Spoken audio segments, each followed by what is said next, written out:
Mente ndjekim.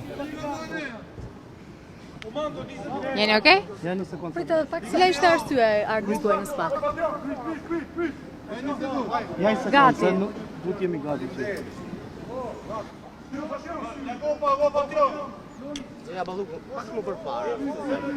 Ku të doni, juve erdhët e dera. Cila është arsye argëtuar në spa? Jeni gati? Gati jemi gjithë çuna. Prit.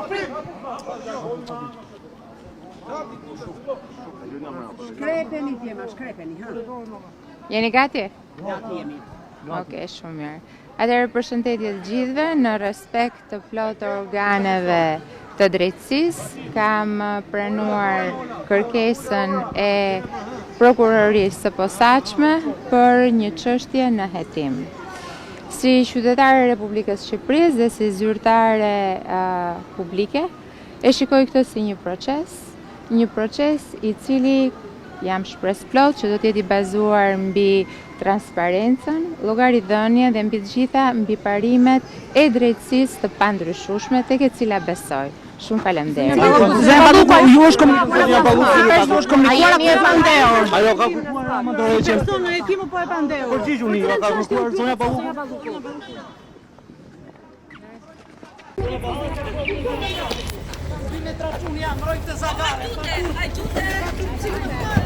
O Buguroshe! O Ajdute! O Balace!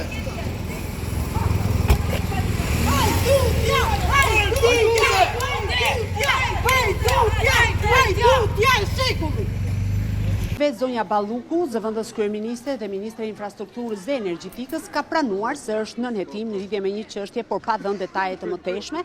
Ajo tha se si zyrtare e shtetit vendosi t'i përgjigje fletires së prokurorisë e beson tek një proces hetimor i rregullt ndaj saj.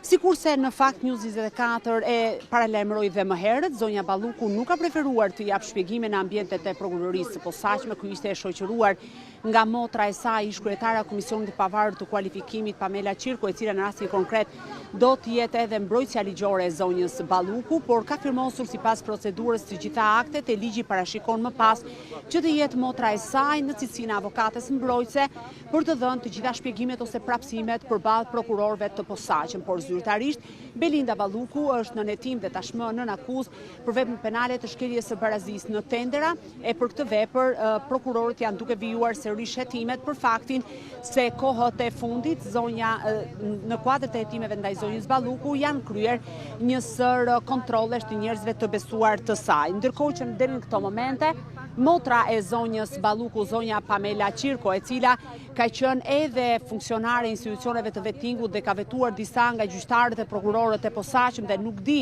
nëse kjo do të përdoret si një kartë nga ana e zonjës Balluku në përballjen e saj me drejtësinë, nuk i ka lënë ambientet e prokurorisë së posaçme, por duhet theksuar që sipas ligjit, momentin kur një person është zyrtarisht nën hetim dhe i komunikohet akuzat, duhet që prokurorët e posaçëm dhe agjentët e Byros Kombëtare të Hetimit t'i vënë në dispozicion të gjitha aktet e dosjes, e me sa duket kjo është edhe arsyeja që Pamela Qirko ende nuk është parë të lërë ambientet e prokurorisë së posaçme. Nga ana tjetër, duhet theksuar se zonja Balluku tashmë ka përfunduar procedurën e saj dhe jo domosdoshmërisht është e nevojshme që të paraqitet përballë prokurorëve. Kjo ishte fletëthirrja e dytë për zonjën Balluku, pasi ajo nuk u paraqit në ftesën e parë për paraqitje të datës 27 tetor 2025 me arsyetimin dhe justifikimin se ndodhen në një vizitë zyrtare jashtë vendit. Ndërkohë që në ditën e sotme, pra në 30 tetor, zonja Balluku zgjodhi të paraqitej duke mos e shtyrë më përballjen me prokurorët e posaçëm. Por gjithsesi,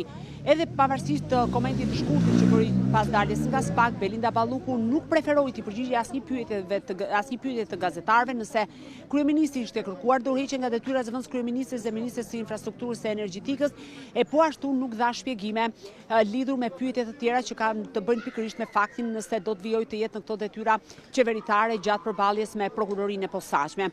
Në momentin që u ngjit tek automjeti, disa mbështetës të Partisë Demokratike hodhën akuza të rënda në drejtim të zonjës Balluku, e cila tashmë zyrtarisht do të jetë në një përballje me drejtsinë shqiptare, konkretisht me prokurorinë e posaçme, hetim që ka të bëjë konkretisht me tenderat e rrugëve dhe me tunelin e Llogaras. Nga ana tjetër, duhet theksuar që prokuroria e posaçme, pavarësisht se është konfirmuar tashmë që zonja Balluku është në hetim dhe u paraqit përpara prokurorëve të posaçëm, deri në këto momente zyrtarisht ka vendosur të mos ketë një reagim zyrtar në lidhje me këtë çështje për të sqaruar edhe opinionin publik, duke qenë se bëhet fjalë për një çështje mjaft sensitive e për faktin se zonja Balluku është një ndër personat më të pushtetshëm qeverinë shqiptare dhe në Partinë Socialiste, përsa ko është numri 2 i qeverisë, nga ana tjetër është edhe ministri i infrastrukturës dhe energjetikës.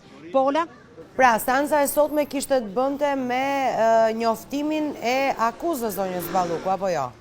Ju e pyetët në fakt për cilën çështje bëhet fjalë, tjera me radhë nuk preferoj të përgjigjej. Atëherë News 24 nga burimet besuara ka mësuar se bëhet fjalë për tendera që lidhen me tunelin e Llogaras, pavarësisht se zonja Belinda Balluku refuzoi të përgjigjej kësaj pyetje. E para, e dyta.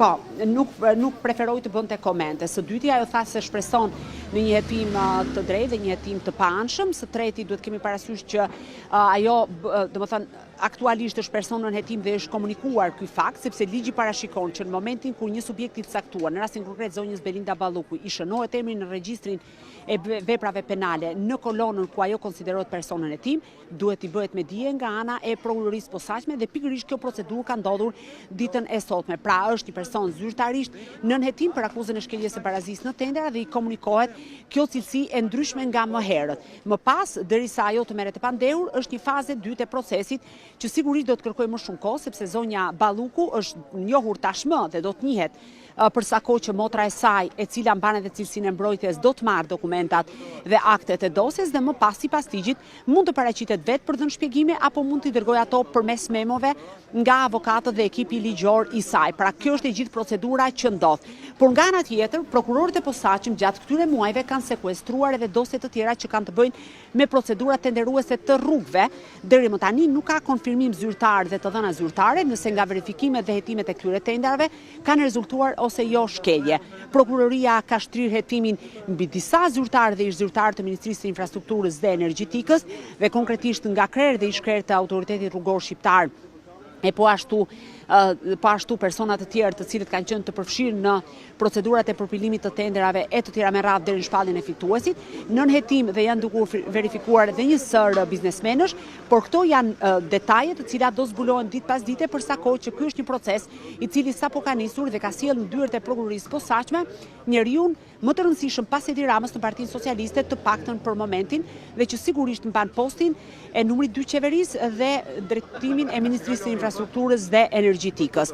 Patjetër që zonja Balluku bëri vetëm një koment të shkurtër, por ndërkohë që për median mund ta ketë të lehtë për t'u shmangur apo për të mos iu përgjigjur pyetjeve, përballë prokurorëve do duhet të ketë detaje ose të ketë argumenta të forta për të rrëzuar gjetjet e tyre, sepse në momentin që prokurorët i komunikojnë cilësinë e qenies nën hetim nga ana e tyre, do të thotë që ka prova fakte, por edhe dyshime të forta lidhur me implikimin e saj në veprën penale të shkeljes së barazisë në tendera, të paktën deri në momentin që ne flasim, sepse hetimet e mëtejshme mund të sjellin një panoramë tërësisht të re dhe të ndryshme nga ajo që ne dim deri në këto momente. Qartë, faleminderit Klodi për informacionet e përcjella në studio. Faleminderit juve. Faleminderit edhe juve për vëmendjen, këtu ndajemi së bashku, mirupafshim.